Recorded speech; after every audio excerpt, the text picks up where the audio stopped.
I am Joshua, 30 years old, and on my 30th birthday, I saw on Instagram that my family surprised my brother with a Porsche and a trip to Paris. My mom commented, "He's the only one who makes us proud." Before I tell you about the shocking truth of where that money came from, please let me know where you are watching from in the comments. I was sitting alone at my small, scratched kitchen table in my apartment in Richmond, Virginia. The apartment was dead silent. It was the kind of heavy, suffocating silence that makes your ears ring and forces you to listen to your own heartbeat. Right in front of me, sitting on a cheap paper plate, was a single vanilla cupcake I had picked up from the bakery down the street after work. It had a cheap, neon blue plastic candle sticking out of the center, completely unlit. I had not even bothered to search my kitchen drawers for a lighter. Outside my window, the streetlights cast long, bleak shadows through the horizontal slats of my blinds, painting prison bars across my living room floor. I had spent the last 8 years of my life working relentlessly as a pharmaceutical sales representative. It was a grueling job. I spent my days driving hundreds of miles across the state, walking into sterile clinics, waiting hours to speak to doctors for 5 minutes, pulling in decent numbers, making a living, and trying desperately to prove to my family that I existed, that I mattered, that I was worth their time. I woke up that morning with a small, foolish, completely irrational spark of hope burning in my chest. You probably know the exact feeling I am talking about. You look in the mirror while brushing your teeth and you tell yourself that you do not care, that it is just another Tuesday, that getting older is just a number. But deep down in your core, you are waiting. You are waiting for the phone in your pocket to vibrate against your leg. You are waiting for a text message to light up the screen. You are walking to the mailbox hoping to see a familiar handwriting on a card. Most of all, you are waiting for a simple, 2-minute phone call from your mother saying, "Happy birthday, honey. We love you." By 8 o'clock that evening, that spark of hope had completely burned out, leaving nothing but cold ash in my chest. My phone screen was a blank, dark rectangle. There were no missed calls. There were no unread messages. There was absolutely nothing. I let out a long, shaky breath, staring blankly at the sugary frosting on that sad little cupcake. I picked up my phone, unlocking it to mindlessly scroll through social media, desperately trying to numb the sharp, humiliating sting of being completely forgotten by the people who gave me life. I opened Instagram, and there it was, pinned right at the top of my feed, courtesy of the algorithm. It was a photo of my younger brother, Elijah. He is 26 years old. He was standing right in the middle of my parents' pristine suburban driveway. He was wearing a brand new, clearly expensive designer leather jacket, holding up 2 first-class plane tickets like he had just won an Olympic gold medal. But it was not the tickets or the jacket that caught my eye. Behind him, gleaming under the golden hour afternoon sun, was a sleek midnight blue Porsche. Elijah had this massive, triumphant, entitled grin plastered across his face, looking like a man who had never been told the word no in his entire life. The caption below the photo read, "Surprise of a lifetime, Paris tomorrow with my amazing girlfriend, and a new ride for the city when I get back. Best parents ever. #blessed #next chapter." I blinked hard. My vision actually blurred for a few seconds. My brain simply refused to process the information. I honestly thought it was a joke, or that maybe he had rented the car for a photo shoot. I tapped the picture with a trembling thumb to enlarge it. I zoomed in on the details. I saw the pristine leather seats of the car through the window. I saw the Air France logo and Charles de Gaulle Airport printed clearly on the boarding passes. It was not a joke. It was all incredibly, painfully real. I scrolled down to the comments section. Friends, distant cousins, and college buddies were leaving endless streams of fire emojis, clapping hands, and messages of congratulations. But it was the pinned comment right at the very top that felt like a physical, brutal punch straight to my gut. It was my mom. Her smiling profile picture stared right back at me. Her words, typed out deliberately for the whole world to see. "You deserve the world, sweetheart. Have the absolute best time in Paris. You're the only one who makes us proud." I stared at those specific words until the letters started to blur and lose their shape. The only one who makes us proud. My chest tightened so hard I genuinely thought I was having a heart attack. I could not pull air into my lungs. My hands started to shake with a fine, uncontrollable tremor. I did not cry. I was entirely too shocked, too hollowed out to shed a single tear. I just felt this deep, dark void open up inside my stomach, swallowing every ounce of affection I had ever held for them. Acting purely on muscle memory, I hit the call button on my mom's contact. The line rang. Once, twice, 3 times. I could hear the loud, overlapping, chaotic announcements of an airport terminal buzzing in the background before she even spoke a word. "Joshua?" "Hi," she answered. Her voice was not warm. It was not apologetic. It was rushed, annoyed, and deeply distracted. She sounded like I was a telemarketer interrupting her favorite television show. "Listen, I'm at the airport with your brother helping him check his bags. Can I call you back?" I gripped the phone tighter, my knuckles turning stark white. I forced the words out of my throat. "It's my birthday, Mom." There was a pause. A heavy, suffocating, dead silence on the line, masked only by the sound of a heavy suitcase rolling rapidly across the tile floor in the background. "Oh," she said. Her tone did not shift even a fraction of an inch. There was no sudden gasp of realization. There was no stammering apology. There was no guilt, right? "Happy birthday. Listen, we are literally at the gate and they are about to board. I will call you later this week." "Okay. Bye." Click. She hung up on me. Just like that. I slowly lowered the phone from my ear and set it face down on the table. I looked at the cupcake again. I looked at the dark street outside my window. And then, something deep inside my psychological framework just snapped. It was not a loud, dramatic break. It was a quiet, cold, and permanent shift. The desperate, approval-seeking, people-pleasing son died right there in that kitchen chair, and someone entirely different woke up. I pushed my chair back and opened my laptop.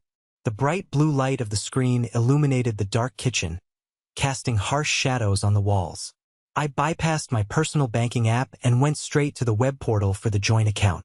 This was the account my name was on alongside my parents'. The account I had been faithfully, blindly, and automatically depositing a large chunk of my salary into for the last 6 years. I typed in the password. The loading wheel spun for 3 seconds that felt like 3 hours. Then the dashboard populated. The balance sat there in bold green font, a very healthy 5-figure number. I clicked on the transaction history tab. I started scrolling down, and as I read the line items, the blood drained completely from my face. The puzzle pieces violently snapped together. I realized in that exact moment that I had not just been forgotten by my family. I was actively being bled dry. I looked at the staggering numbers, smiled a cold, hard, unrecognizable smile to myself, and I clicked the button that said, "Withdraw." To truly understand why that specific moment at the kitchen table completely broke my psyche, you have to understand the deeply toxic dynamic of my family history. You have to understand what it is like to grow up as a ghost walking the halls of your own house. Elijah was the undisputed golden child. It was not just a subtle, unconscious parental preference. It was a fundamental religion in our household. Elijah could do absolutely no wrong. In the eyes of my parents, Elijah was the sun, the moon, and the stars, and the rest of us were simply supposed to orbit around him, soaking up whatever residual light he happened to reflect. I was always the backup plan, the safety net, the dependable, boring one they tolerated but never, ever celebrated. I remember a specific summer when I was 14 years old. I had spent 3 entire months pushing heavy metal shopping carts in the blistering, suffocating Virginia heat at the local grocery store.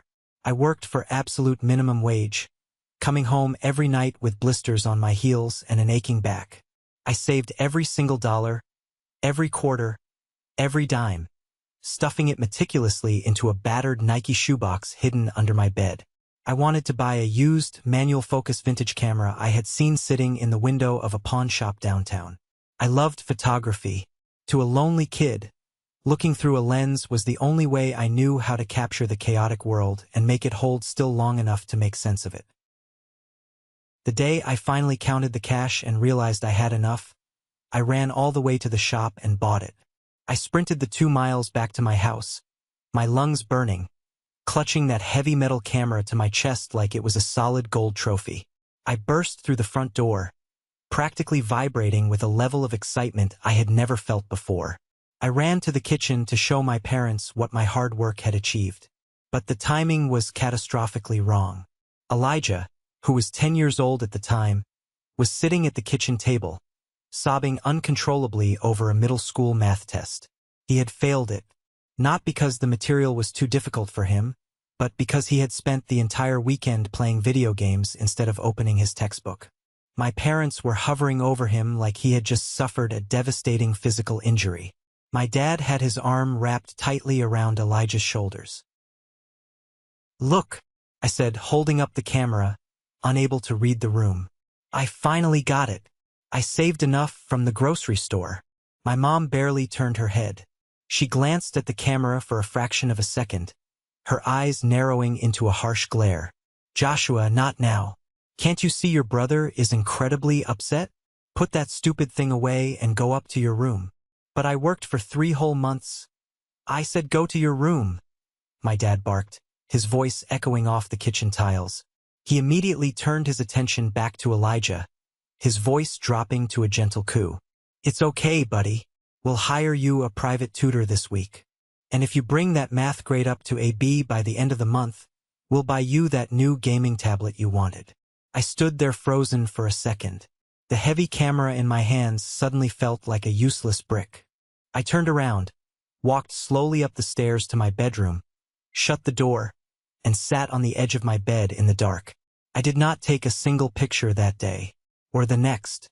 That moment became the unwritten blueprint of our entire lives. When Elijah failed, he got a massive reward and endless sympathy.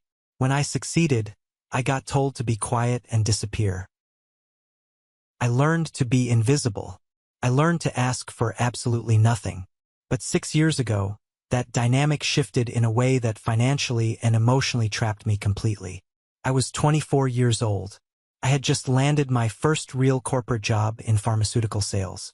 I was finally making decent money, feeling like I had my feet securely under me, looking forward to starting my own independent life. Then the phone rang on a Tuesday night. It was my mother, crying hysterically into the receiver. "It's your dad," she sobbed, her voice trembling with panic. "He's sick, Joshua. He's at the hospital. He needs surgery. The doctors are talking about a very long, difficult recovery. The insurance is terrible, it isn't going to cover everything. The medical bills, Joshua, we don't know what to do. We're going to lose the house." Panicked. A deep primal fear took over. Despite everything they had put me through, despite the neglect, they were still my parents. The horrifying thought of my dad lying helpless in a hospital bed, the thought of them losing their home and ending up on the street, it terrified me to my core. I dropped everything and drove straight to their house. I sat with them in the living room. My dad was sitting in his armchair, looking pale, defeated, and staring blankly at the floor. "I'll help," I said immediately. I did not even hesitate. The words left my mouth before I could analyze them. "Whatever you need. I'm making good money now. I can support you." We went to the bank the very next morning. We set up a joint account. I signed the paperwork and set up an automatic wire transfer. $500, straight out of my hard-earned paycheck on the first of every single month, deposited directly into that joint account. It was a massive chunk of my income at the time. Committing to that money meant absolutely no vacations for me. It meant driving my beat-up, rusted Honda Civic with a broken air conditioner for another 5 years. It meant eating cheap ramen noodles the entire week before payday just to make rent. But I did it. I told myself I was doing the honorable thing. It was a medical emergency fund. It was for their basic survival. They never thanked me. Not once in 6 years did they acknowledge the sacrifice. They never brought it up at Thanksgiving dinners or holidays. I just let the transfer run quietly in the background, treating it like a silent, mandatory tax on my own existence. Fast forward a few years. I was at a local hardware store trying to find a wrench to fix a leaking sink in my apartment because I couldn't afford a plumber. I turned the corner of the plumbing aisle and practically ran right into Dave. Dave was an old family friend and a local certified public accountant who had handled my parents' taxes for decades. "Joshua, good to see you, son," Dave said, shaking my hand vigorously. "How's the family? How's your dad feeling these days?" "He's doing much better, Dave, thanks for asking," I said, leaning on my shopping cart. "It was a really rough patch with that surgery a few years back, but we're managing the medical debt as best as we can." Dave frowned. He tilted his head, looking at me with genuine confusion. "Medical debt? What medical debt, Joshua?" I paused, feeling a strange flutter in my chest. The surgery, the hospital bills, the out-of-pocket costs for his recovery. Dave chuckled a little, shaking his head dismissively. "Joshua, your dad's insurance covered almost everything. He had a fantastic premium policy grandfathered in through his old union. His total out-of-pocket for that entire hospital stay was barely $2,000.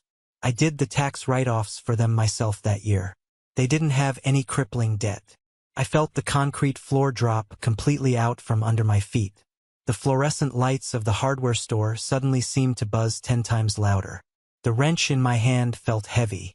"Are you absolutely sure, Dave?"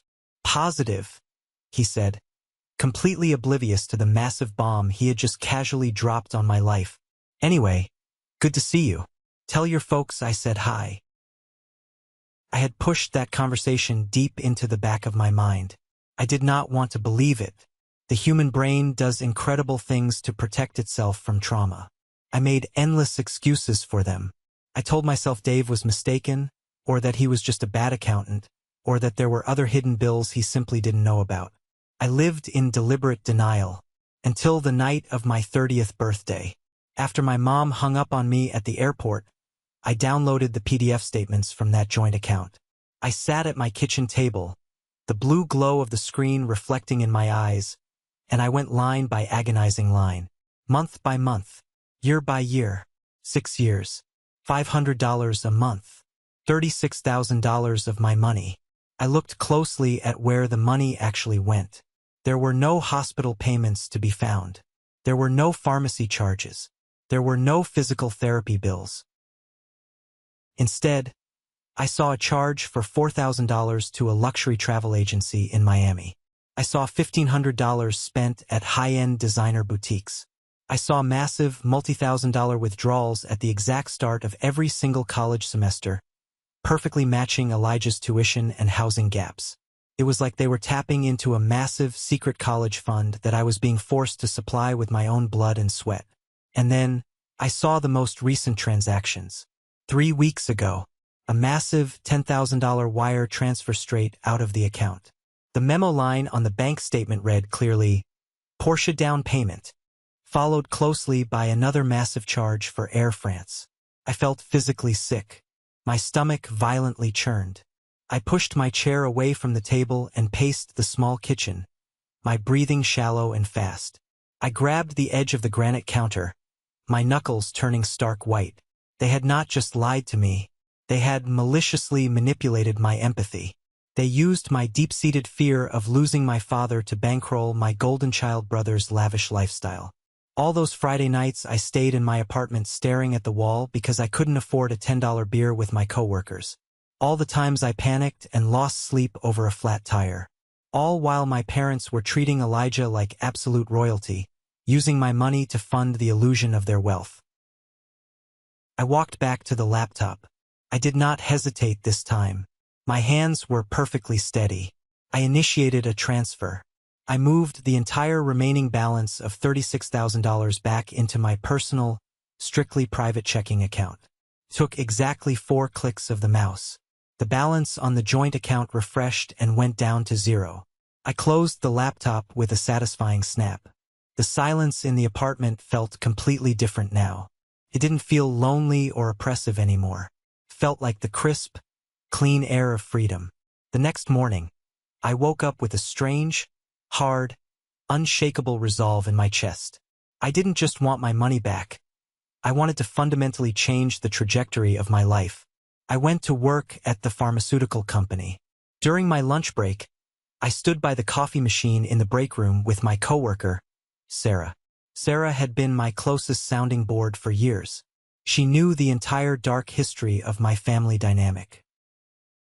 "You look different today," Sarah said, eyeing me over the rim of her coffee mug. "You look awake, like you finally slept for the first time in a decade." "I took it back," I said, keeping my voice low but firm. "All of it. The money from the joint account." Sarah's eyes widened to the size of saucers. She actually choked slightly on her coffee, coughing into a napkin. "Joshua, are you seriously telling me this? How much was in there?" 36 grand. She stared at me, her jaw slightly dropped. "What are you going to do?" "I'm investing it," I said, a real smile forming on my face. "In me." For months, I had been staring at a brochure for an advanced medical billing and administration certification.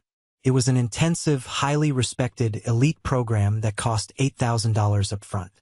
It was a golden ticket to get out of the grueling sales field and into the high-paying, stable hospital administration sector. I had always talked myself out of applying because I was too terrified of dipping into my savings and failing to keep my parents' fake emergency fund padded.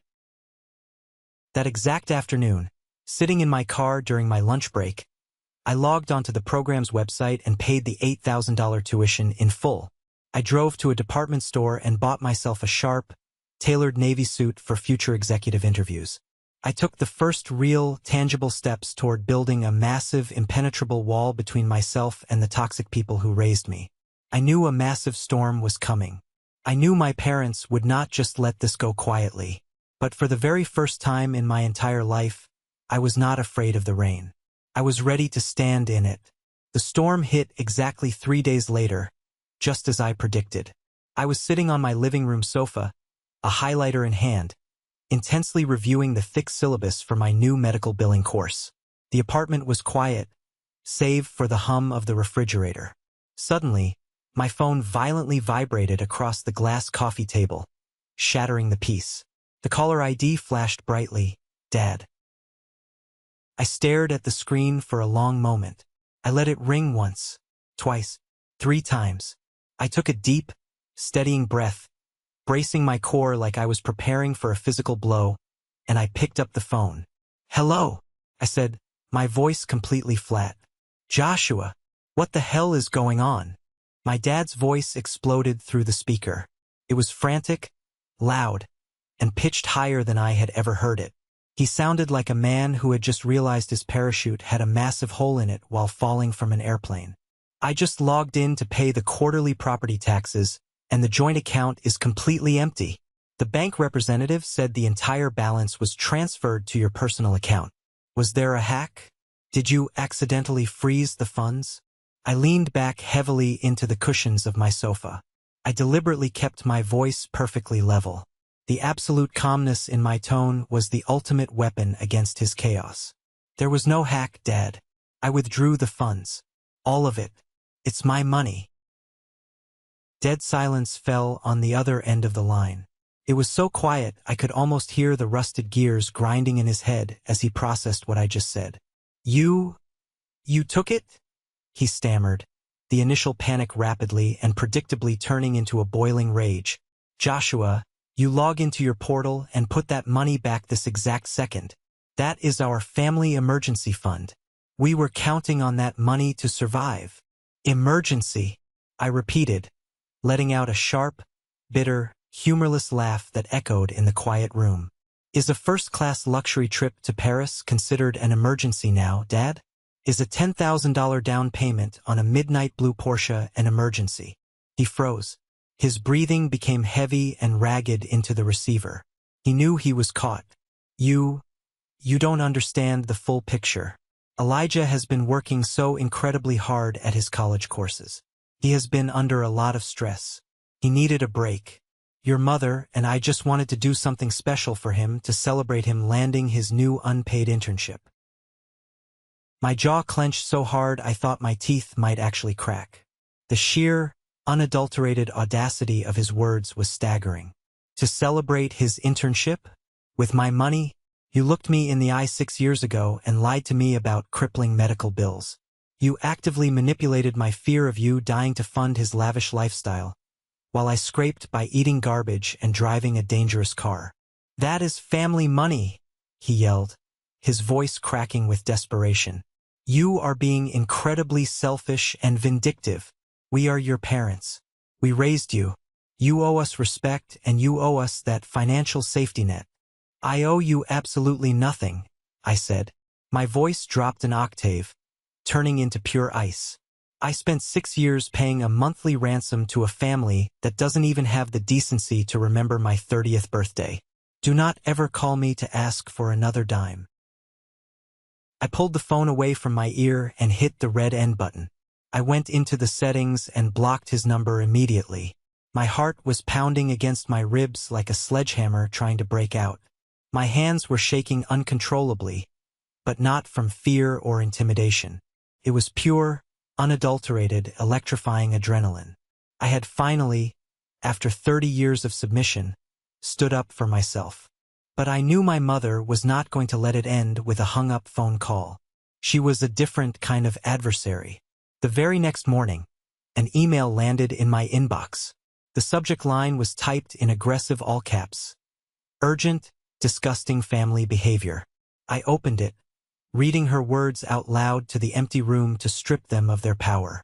Joshua, I cannot even begin to believe the level of selfishness, cruelty, and pure malice you are displaying right now. Taking that money is essentially theft from the people who gave you life. You knew perfectly well that we had extensive plans for Elijah's future. You knew how important this trip to Europe was for his cultural development. You have completely ruined the joyful atmosphere of his vacation. He is sitting in a hotel in Paris right now, crying and worried sick about us because of what you did. I demand that you wire the money back to the joint account by the end of business today, and I expect a full, groveling written apology sent to your brother. If you refuse to do this, you are single-handedly tearing this family apart, and we will never forgive you. I stared at the glowing screen. I analyzed the text. She didn't deny a single accusation.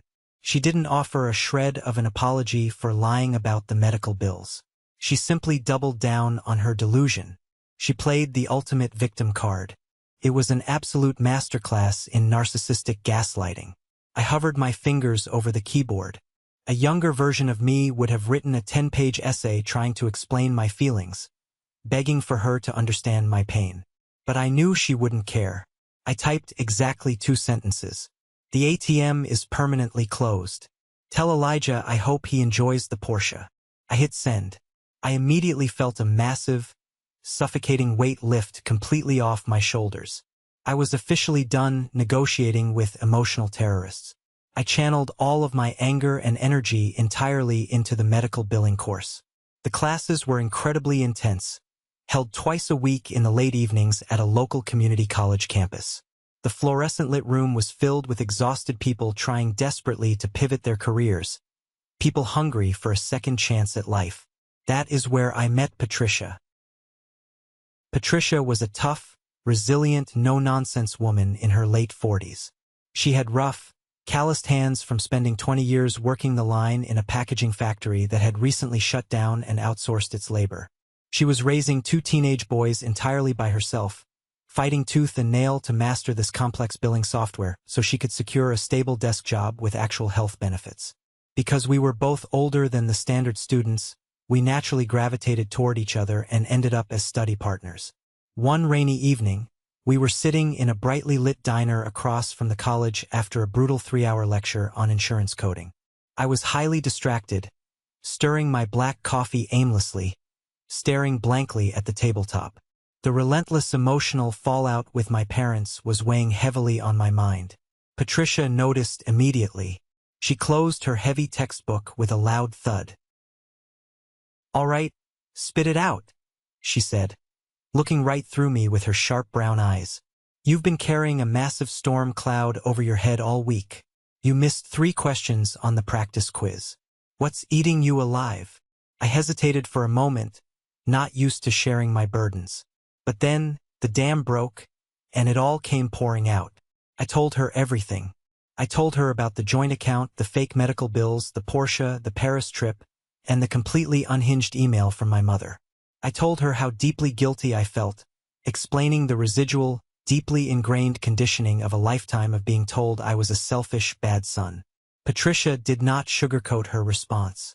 She pointed a greasy French fry directly at my face like it was a weapon. Joshua, you need to listen to me very carefully. Blood makes you related by a genetic accident.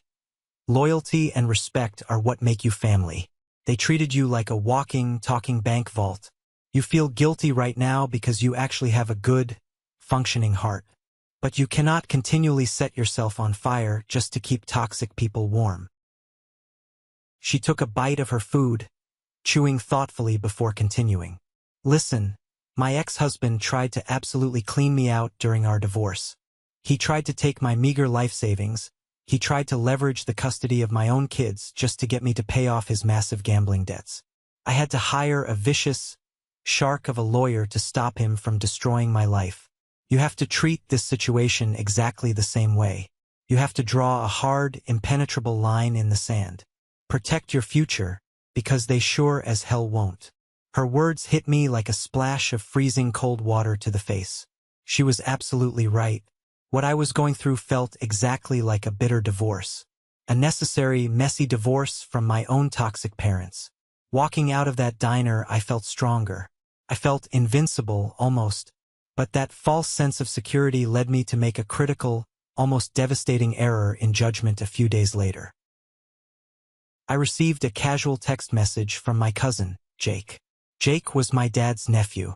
We had always been relatively friendly growing up, playing video games in the basement at Thanksgiving, shooting hoops in the driveway during summer barbecues. He sent a message saying he was in town for a work conference and wanted to grab a beer to catch up. I thought, incredibly naively, that maybe word had spread through the family grapevine and he was reaching out to check on my well-being. We met at a loud, crowded sports bar downtown. The heavy smell of stale beer, fried wings, and floor cleaner filled the air. We clinked our heavy glass mugs together, and Jake immediately put on his most concerned, sympathetic face. Man, I heard through the grapevine about the massive blowout with your folks, Jake said, shaking his head sadly, taking a sip of his beer. Auntie is running around calling everyone, completely losing her mind. I think it's absolutely crazy they bought Elijah that expensive car. You have every single right to be furious, man. I'm on your side. I let my guard down completely. The cold beer warmed my stomach, and it felt so incredibly validating to have someone from the inside of the family acknowledge my pain. I leaned in over the sticky wooden table, dropping my voice to a conspiratorial whisper. It's just insane, Jake, I said, venting my frustration. But honestly, it is the absolute best thing that ever happened to me. I took the money back. I enrolled in this elite hospital administration course, and it is already paying off big time. I have a final, round 3 interview next week at the VCU Medical Center for a senior billing director role. It comes with a massive salary bump. They're talking $75,000 a year to start, plus full benefits and performance bonuses. Jake's eyebrows shot up to his hairline. His eyes widened significantly. 75 grand? Wow, that's serious money, Joshua. Good for you, man. Seriously, you deserve a win after all this. We finished our drinks, talked about sports for a while, and parted ways amicably. I walked out to my car feeling great, feeling like I finally had an ally. But as I pulled out of the parking lot and waited at a red light, I glanced casually into my rearview mirror. I saw Jake standing under the dim glow of a street lamp, his face illuminated by the bright screen of his phone. He was typing furiously, a smirk on his face. I didn't know it in that exact moment, but he wasn't texting a friend or his wife. He was texting my mother. He was handing them my exact salary figures. He was painting a massive bullseye on my back, giving them a brand new, highly lucrative target. The morning of my final interview at the Virginia Commonwealth University Medical Center finally arrived. I woke up at 5 o'clock in the morning, my stomach tied in tight, anxious knots. I took a hot shower, shaved carefully, and put on the new tailored navy suit I had bought with my recovered funds. I stood in front of the full-length mirror on my closet door and stared. I did not recognize the guy staring back at me. He looked sharp. He looked capable. He looked authoritative. He didn't look like a forgotten backup plan anymore. The hospital was a massive, sprawling, intimidating complex of reflective glass and cold steel. I walked into the plush executive wing, my dress shoes clicking authoritatively against the polished marble floors. I was ushered by an assistant into a massive corner office that offered a sweeping, panoramic view of the city skyline. Sitting behind a massive, imposing mahogany desk was Mr. Sterling, the vice president of finance for the entire hospital system. He was an older, distinguished man with sharp, assessing eyes, wearing a perfectly pressed, expensive gray suit. "Joshua, please have a seat," he said, standing up and extending a firm, dry hand. "I've been thoroughly reviewing your test scores from the advanced certification program, and I've looked deeply into your background in pharmaceutical sales. I have to say, your aggressive, no-nonsense approach to revenue cycle management is exactly the kind of energy this department desperately needs right now." The interview lasted for over an hour. It was not just a standard question-and-answer session. It evolved into a high-level, intense strategy discussion. I felt completely, surprisingly in my element. I laid out a comprehensive plan to recover heavily denied insurance claims, using aggressive tactics I had learned to deal with corporate lawyers and stubborn insurance adjusters. Mr. Sterling raised his eyebrows in genuine, unhidden respect. "You're remarkably sharp, Joshua," he said as we finally wrapped up, organizing the papers on his desk. "I like your drive. You have a hunger I don't see often. I will be in touch with you very soon." I walked out of the hospital feeling like I was literally floating on air. The heavy, oppressive Virginia humidity hitting me as I exited the sliding doors couldn't even touch my good mood. I got into my car, took a deep, exhilarating breath, and finally pulled my phone out of my pocket to check my notifications. My heart instantly dropped from my chest straight down into my stomach. There were 14 missed calls glaring on the screen. 4 from my mom, 10 from my dad, and a new, unread email sitting at the top of my inbox. I opened the email with trembling fingers. The subject line was terrifying. "Absolute emergency. Please answer US. Joshua, we are in a catastrophic, life-altering situation. Your father's logistics company just executed a massive, unexpected round of layoffs this morning, and he lost his job. His severance package is minimal. Furthermore, we have a massive balloon payment due on the house mortgage next week that we hid from you. Without his income, and without the emergency fund you selfishly took from us, the bank is going to begin foreclosure proceedings immediately. We are going to be out on the street. Jake told us you are getting a huge new executive job making $75,000 a year. You have to help us. Please, Joshua. We are begging you on our hands and knees. You can afford to save this family now." I gripped the leather steering wheel so hard the material actually groaned under the pressure. Jake, that miserable, backstabbing coward. He had played me for an absolute fool at the sports bar just to gather financial intel to feed back to my mother. And my dad actually lost his job. The timing was almost unbelievably cruel. A wave of intense panic flared in my chest. Foreclosure, homelessness, the ingrained, rigorously trained guilt of 30 years rose up in my throat like bitter bile. "They are your parents." A voice in my head whispered. "You have to save them. You have the money now. It's your duty." I picked up the phone, my hands slick with sweat. I called Sarah. She answered on the second ring. "Sarah, I need you to talk me off a ledge right now," I said, my voice shaking uncontrollably. There was a heavy, loaded silence on the line. I could hear her breathing. Then, Sarah's voice came through, incredibly calm, hard as diamond, and entirely unforgiving. "Joshua, do not send them a single, solitary dime. But they might actually lose the house, Sarah. They'll be on the street. They bought a Porsche, Joshua," she practically yelled into the phone, her anger slicing through my panic. They bought a luxury sports car and a first-class vacation to France with your blood money. If they are facing foreclosure, they can sell the damn Porsche to a dealership today.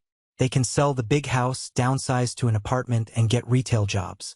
Their horrific financial mismanagement is not your cross to bear.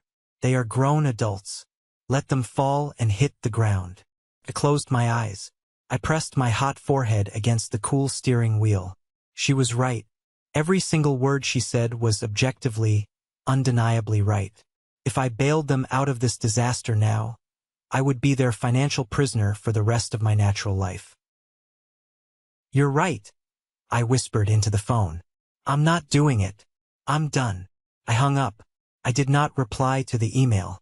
I put the car in drive, pulled out of the hospital parking lot, and drove home in silence. That exact evening, as the sun was setting, the phone rang. It was an unknown number, but something told me to answer it. It was Mr. Sterling himself. Joshua, I don't usually move this incredibly fast, but I spoke with the hospital board this afternoon. We want you on the team. The position is yours if you want it. The base salary is officially $75,000, with a generous performance bonus structure and full benefits. Can you put in your notice and start in 2 weeks? Yes, sir, I said. A massive, genuine, ear-to-ear smile breaking across my face for the first time in weeks. I absolutely can. Thank you. I had done it. I had pulled myself completely out of the dirt. But the universe, it seemed, was not quite done testing my resolve. The very next evening, I was standing in my kitchen cooking a celebratory steak dinner for myself when there was a loud, aggressive, frantic knock at my apartment door. I froze. I walked quietly to the door and looked through the peephole. It was Elijah. I unlocked the deadbolt and pulled the door open, leaving the chain on. He stood there in the dimly lit hallway, looking completely disheveled and frantic. The designer leather jacket from the Instagram photo was nowhere to be seen. He was wearing a wrinkled college hoodie. His hair was a mess, and his eyes were red-rimmed and puffy. He didn't look like the untouchable golden child anymore. He looked like a terrified, panicked kid who just realized the world was not a playground. "What do you want, Elijah?" I asked, my voice cold, blocking the doorway with my body. I was absolutely not going to let him step foot inside my sanctuary. "Joshua, please," he said, his voice cracking with desperation. "Mom and Dad are completely losing their minds. Dad got fired yesterday. They sat me down and told me you maliciously stole all of their life savings out of spite, and now the bank is going to take the house. They said you're actively trying to ruin us because you're jealous of my trip." I let out a harsh, incredulous laugh that echoed down the hallway. "I stole their life savings? Is that the story they're spinning to you?" "Yes. They said you hacked the joint account out of pure, vindictive spite just because they bought me a car for my birthday." I unhooked the chain and opened the door wider, crossing my arms over my chest. I looked at him, really looked deeply at him. A week ago, I was ready to tear him apart with my bare hands. I was ready to scream at him for Paris, for the Porsche, for every single unfair, heartbreaking moment of our miserable childhoods. But as I stared into his terrified, utterly confused eyes, I realized a horrifying truth. He actually didn't know. He was completely clueless. "Elijah," I said, my voice dropping to a dangerously calm whisper, "where exactly do you think the money for that Porsche came from?" He blinked, looking genuinely confused. "From Mom and Dad's investment portfolio. Dad told me they cashed out some high-yield stocks that matured." "There are no stocks, Elijah," I said. I pulled my phone out of my pocket, opened the banking app, pulled up the PDF of the historical statement, and aggressively shoved the screen right into his face. "Look at it. Look at the deposit columns. Every single month. $500. Transferred straight from my corporate payroll account. For 6 entire years. They told me Dad was dying and they needed help with medical bills to save his life. I funded that account. That was my money, Elijah. They took my survival money to buy you a luxury car while I was driving a rusted-out Honda with no air conditioning." Elijah stared at the glowing screen. His eyes darted rapidly back and forth across the undeniable numbers. His face went completely pale, draining of all color until he looked sick. He scrolled down with a trembling finger, stopping exactly on the massive withdrawal labeled for his car down payment. He slowly handed the phone back to me, his hands physically shaking. I swear to God, Joshua, I didn't know. I never, ever would have taken the keys to that car or gotten on that plane if I knew it was your money. I swear on my life. I looked at him. The boiling anger in my chest flickered and suddenly changed shape. He was spoiled, yes. He was deeply entitled, absolutely. But he wasn't inherently evil. He was just a pawn in my parents' twisted, lifelong game of favoritism, systematically groomed since childhood to accept whatever golden trophies they handed him without ever questioning the cost. I know you didn't, I said softly, the anger draining out of my voice. Elijah ran a shaking hand through his messy hair, pacing the small space in the hallway. This is insane. They lied to both of us. They set you up to hate me, and they set me up to look like a greedy parasite. He stopped pacing and looked at me, his jaw setting with a newfound, rigid determination I had never seen in him before. I'm giving the car back to the dealership tomorrow morning. I'm packing my bags and moving out of their house. I'm not playing their sick game anymore. For the very first time in my 30 years of life, I looked at my younger brother and felt a genuine sense of pride. Good, I said simply. But as he turned around and walked heavily away down the hall, I knew in my gut this wasn't the end. Elijah turning his back on them was going to ignite a massive powder keg. And my mother, desperate, broke, and backed into a corner with a foreclosure looming over her head, was about to do something completely, publicly unhinged. I locked my door, entirely unaware that the real, explosive confrontation was just days away. The fallout from Elijah moving out did not take long to reach my doorstep. My mother, entirely stripped of her favorite child and staring down the barrel of a bank foreclosure, decided to go to war. She did not choose to handle it privately. She chose the most public, humiliating arena possible. I was sitting at my desk at my old job, finishing up my final week before starting at the hospital, when my phone started vibrating off the wood. It was not a phone call. It was a relentless, machine gun barrage of Facebook notifications. I unlocked the screen. My mother had posted a massive, multi-paragraph status update. She tagged me right at the top so it would appear on my timeline for all my friends and colleagues to see. I read the words and my blood ran ice cold. Sometimes, the children you sacrifice everything for turn out to be your greatest heartbreak. Your father and I have worked our fingers to the bone to provide a loving, stable home. But when times get tough, you truly see who people are.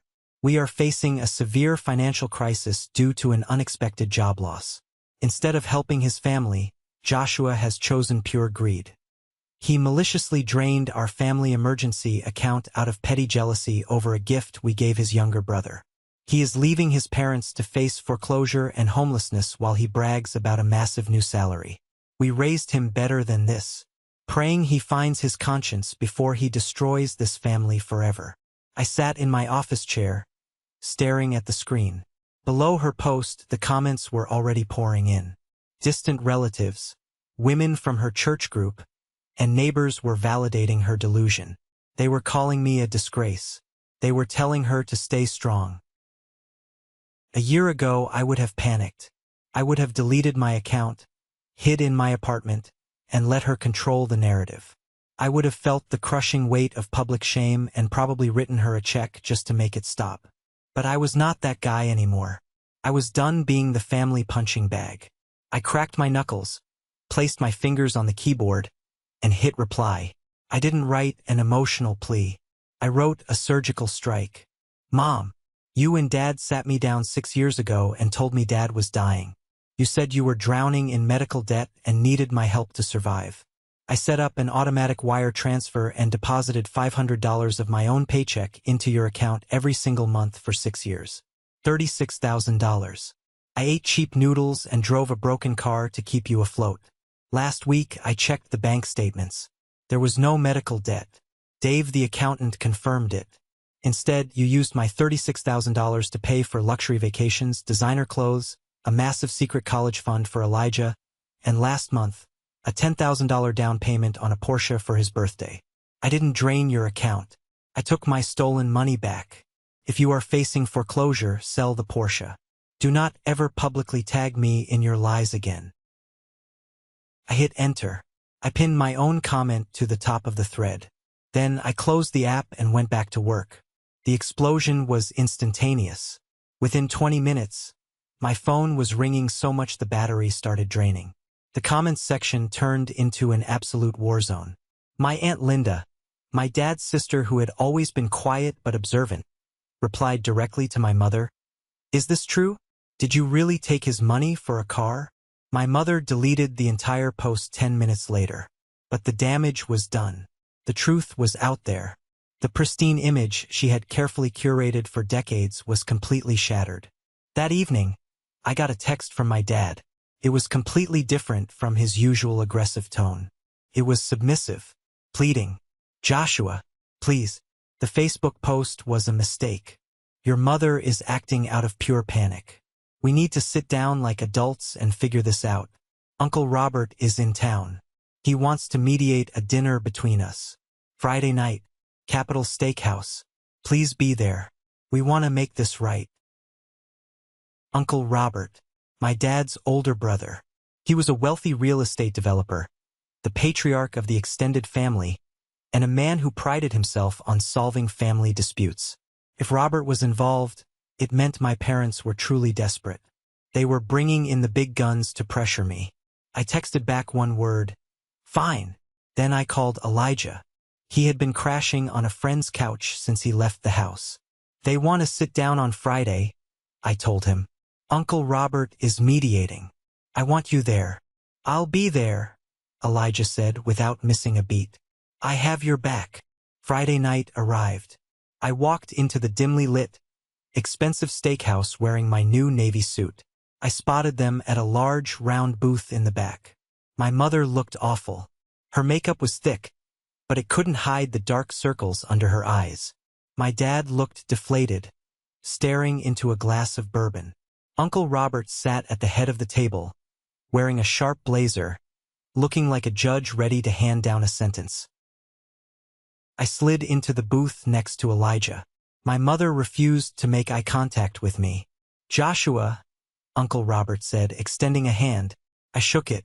His grip was entirely too tight, a classic intimidation tactic. "Glad you could make it. Let's get straight to business. No yelling, no emotions, just facts." "I love facts, Robert," I said smoothly. "Your parents are in a very tight spot," Robert began, folding his hands on the table. "Your dad lost his job. The mortgage is underwater. They have a massive balloon payment due in exactly 5 days. If they don't pay it, the bank starts foreclosure. Now, I understand there is some serious bad blood regarding how they managed the joint account. I understand you feel slighted." "Slighted?" I interrupted, my voice sharp. "They lied about medical bills to siphon $36,000 from me to buy a luxury car. That's not a slight. That's financial abuse." My mother flinched as if I had physically struck her. "We gave you a roof over your head for 18 years, she hissed. "Quiet," Robert snapped at her. He turned his cold eyes back to me. "Be that as it may, Joshua, family is family. We do not let our own end up on the street. I have reviewed their financials. They are tapped out. The Porsche has been voluntarily repossessed by the dealership because they couldn't make the first monthly payment, and they lost the $10,000 deposit." I looked at Elijah. He nodded. He had surrendered the keys himself. "So," Robert continued, pulling a thick manila folder out of his briefcase, "I am willing to personally loan them the money to save the house. However, given their current lack of income, I need a guarantor on the loan. I need someone with a verified, high-salary income to co-sign this debt agreement." He pushed the folder across the mahogany table toward me. "Jake mentioned you just landed a massive director role at VCU Medical Center making 75 grand. Congratulations. That salary makes you the perfect co-signer." I stared at the folder. Then I looked at Uncle Robert. It was a trap. The entire dinner, the mediation, the fake apologies. It was a calculated, premeditated trap. Robert didn't want to lose his own money. He was terrified they would default on his loan, so he was legally chaining me to their massive debt. If they didn't pay him, he could legally garnish my new hospital salary. They were trying to turn me into their ATM all over again, just with legal paperwork this time. I felt a cold, hard knot of pure disgust settle in my chest. I looked at my dad. He couldn't meet my eyes. I looked at my mother. She was staring at the folder like a starving wolf looking at a piece of meat. "Jake told you about my salary, huh?" I asked quietly. "Family talks, Joshua," Robert said dismissively. "Now, do you have a pen? Or do you need to borrow mine?" I didn't reach for the folder. Instead, I reached inside my suit jacket. I pulled out a stack of folded papers and tossed them right into the center of the table, right on top of Robert's loan agreement. "What's this?" Robert asked, frowning. "Those are the bank statements from the joint account," I said, my voice echoing slightly in the quiet corner of the restaurant.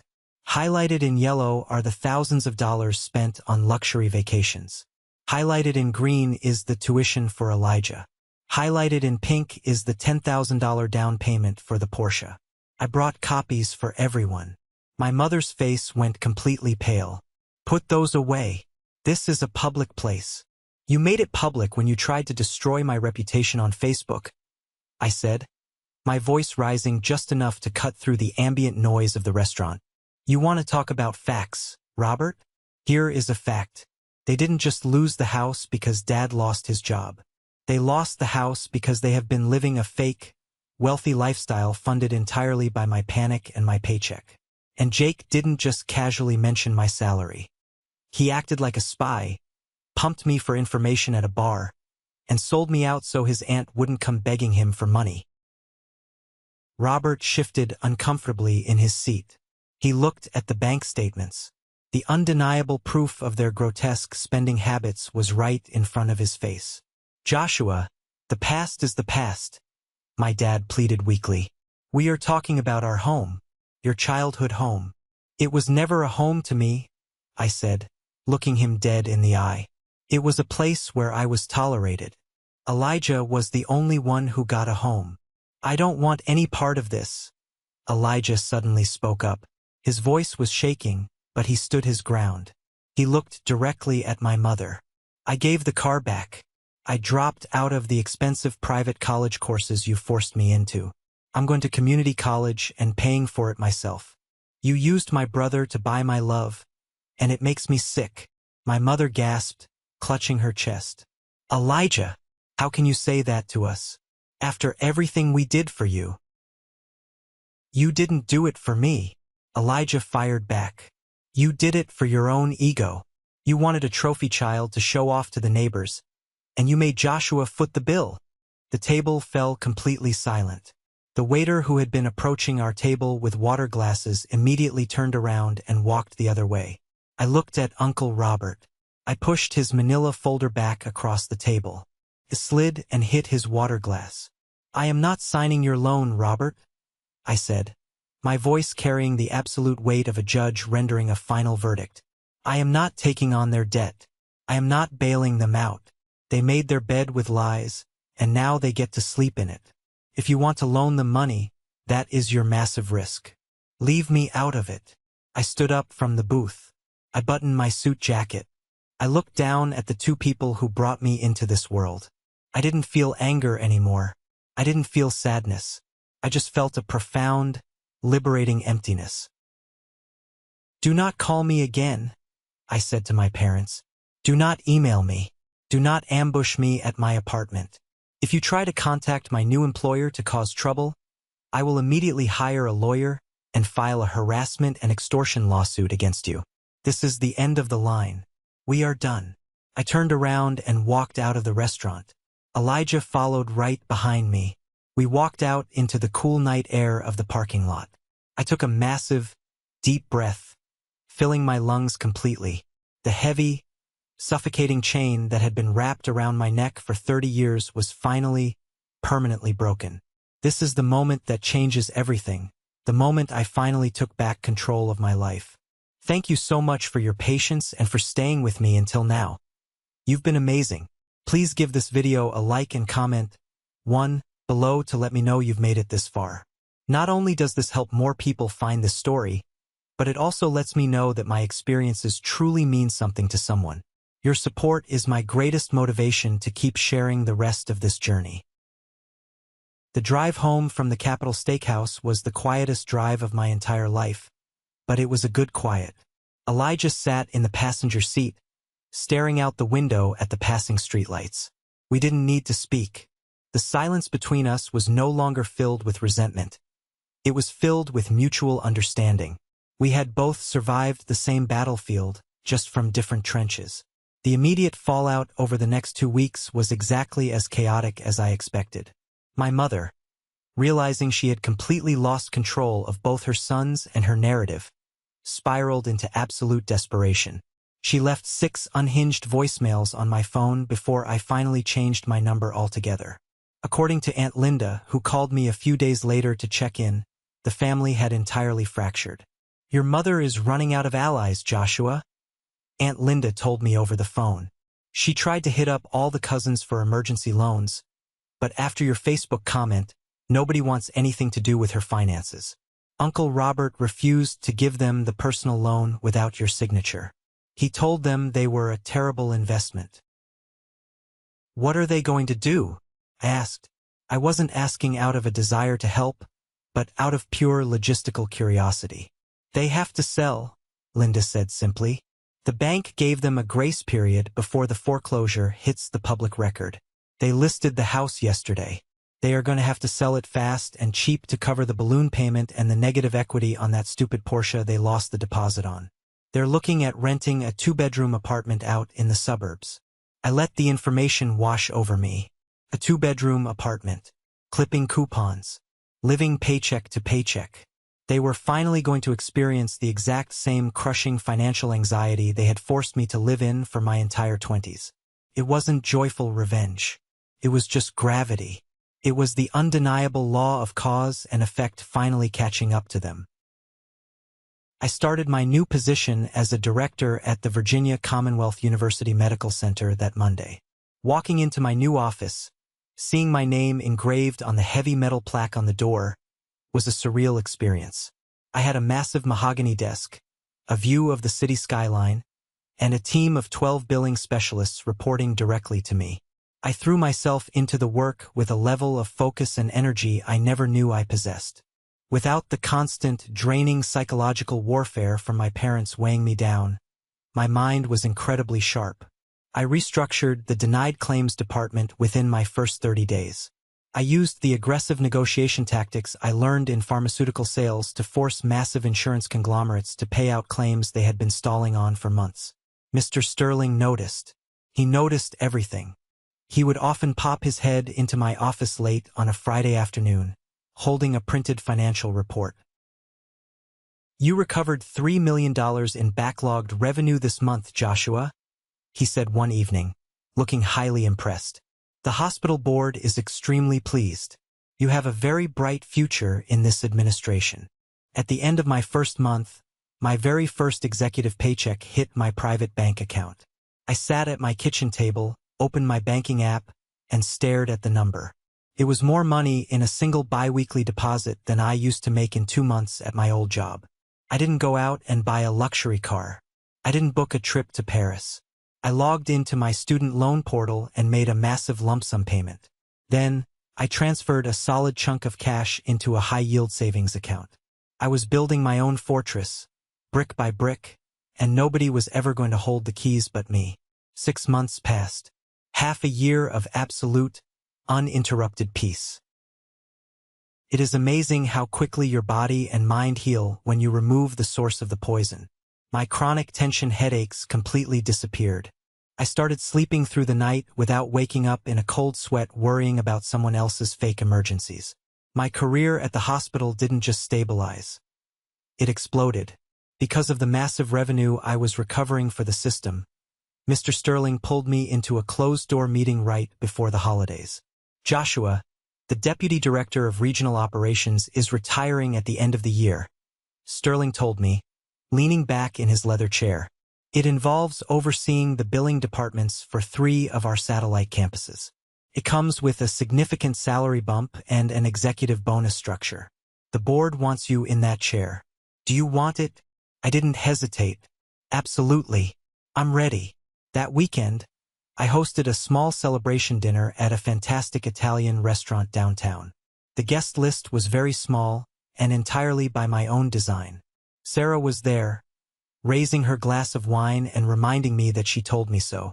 Patricia was there, taking a night off from her new, stable desk job that she secured right after finishing our course. She brought her 2 teenage boys, who ate enough garlic bread to feed an army. And Elijah was there. My relationship with my brother had undergone a massive, profound transformation. Without our parents constantly pitting us against each other, we actually discovered that we liked each other. Elijah had gotten a job working the floor at a hardware store while he attended community college at night. He was exhausted, he had calluses on his hands, and he had never looked better. After the dinner, Elijah and I walked out to the parking lot together. The cold winter air felt sharp and clean. "I'm really proud of you, man," Elijah said, leaning against the hood of my practical, reliable sedan. "Deputy Director. That's huge." "Thanks," I said. "I'm proud of you, too. You're grinding it out.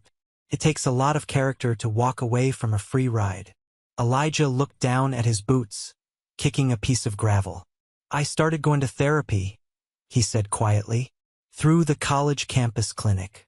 I have a lot of garbage to unlearn, Joshua. My therapist told me I exhibit a lot of conditioned narcissistic traits. I was literally trained to believe I was superior, that the rules didn't apply to me. It's an ugly mirror to look into." I placed a hand on his shoulder. "The fact that you are looking in the mirror at all means you are breaking the cycle." Mom and Dad never looked in it once. We hugged, a real, solid, brotherly hug, and went our separate ways. The next evening, I was sitting in my apartment, reviewing some hospital files, when my phone rang. I had changed my number, so very few people had it. I didn't recognize the local caller ID. I answered it cautiously. "Hello, Joshua. Please don't hang up." It was my dad. His voice sounded entirely different. It sounded incredibly old, fragile, and utterly defeated. The blustering arrogance was completely gone.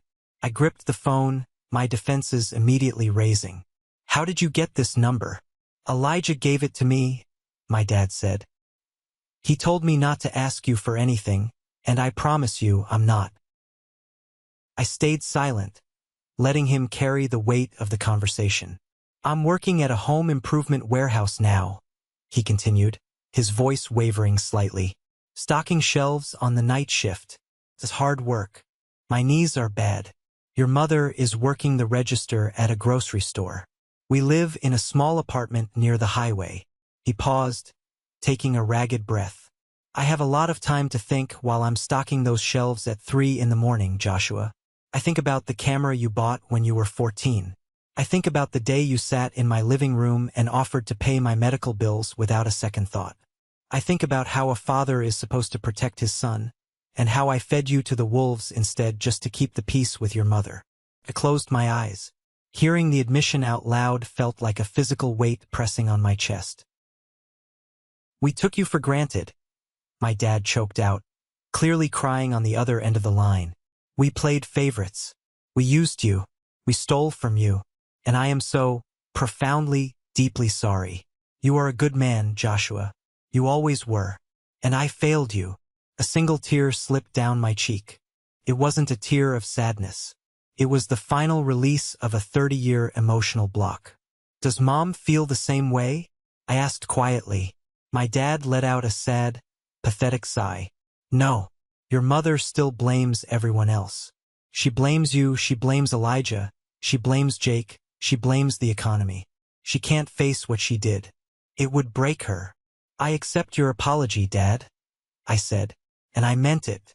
I forgive you for the past, but I cannot have you in my present. The boundary stays. For my own sanity, I can't be part of your life. I know, he whispered.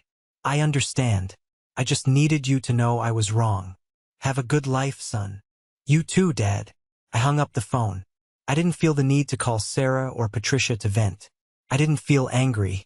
I just felt a profound, deep sense of closure. The ghost that had haunted my childhood was finally put to rest. Exactly 1 year after the miserable birthday that started this entire cascade, I turned 31. I didn't celebrate it alone in a dark apartment with a single, unlit cupcake. I celebrated it in the spacious living room of the beautiful, 3-bedroom townhouse I had just purchased in a quiet, tree-lined neighborhood. The kitchen island was covered in incredible food, the lights were bright, and the room was filled with loud, genuine laughter. Sarah was there, arguing playfully with Patricia about the best way to cook a brisket. Aunt Linda was sitting on my new sofa, showing Elijah embarrassing baby photos on her phone while he laughed and covered his face. My boss, Mr. Sterling, even stopped by for 20 minutes to drop off a bottle of incredibly expensive scotch before heading to a gala. I stood by the kitchen counter, holding a glass of wine, looking at the people filling my home. This was my family. It wasn't the family I was born into by genetic lottery, but it was the family I had actively chosen. The family I had built through mutual respect, loyalty, and shared struggles. Earlier that morning, I had checked my mailbox. There was a cheap, generic birthday card inside with no return address. I recognized my mother's slanted handwriting immediately. I opened it. Inside was a standard, pre-printed happy birthday message, and a personal check made out to me for $500. The exact amount I used to send them every single month. It was a pathetic, manipulative olive branch, a desperate attempt to buy back control. I didn't even feel a spike of anger. I just smiled, walked over to my paper shredder, and fed the check right into the metal teeth. I watched it turn into worthless confetti. I didn't need her money. I didn't need her approval. I didn't need her at all. Looking back at the entire nightmare, I realized something fundamental about human nature. Sometimes, the absolute best revenge you can inflict on toxic people isn't revenge at all. It isn't screaming matches or lawsuits or trying to ruin their lives. The best revenge is simply walking away, building a spectacular, successful, peaceful life, and refusing to let them have access to it. It is looking in the mirror and knowing beyond a shadow of a doubt that you are enough and you always were. Thank you for sticking around and listening to my story. It was a hard journey to recount, but it feels incredibly good to finally get it all out in the open. I hope this resonated with you in some way, especially if you are dealing with a difficult family dynamic of your own. Have you ever found yourself in a similar situation where you had to cut ties to save yourself? Let me know your experiences down below. Before you go, I have a special request. If you are hearing my voice right now, it means you made it to the very end of this video. You are part of what I call the 1% Club. I want you to go into the comments and type the letter W. W stands for winner. It is our secret code, a sign for me to recognize the absolute best, most dedicated listeners in this community who stood by me through this entire journey. If my story helped you or if you just enjoyed the ride, please hit that like button and make sure you follow the channel. I have a lot more life experiences and stories to share with you all. Until next time, stay strong, protect your peace, and never let anyone make you feel like a backup plan.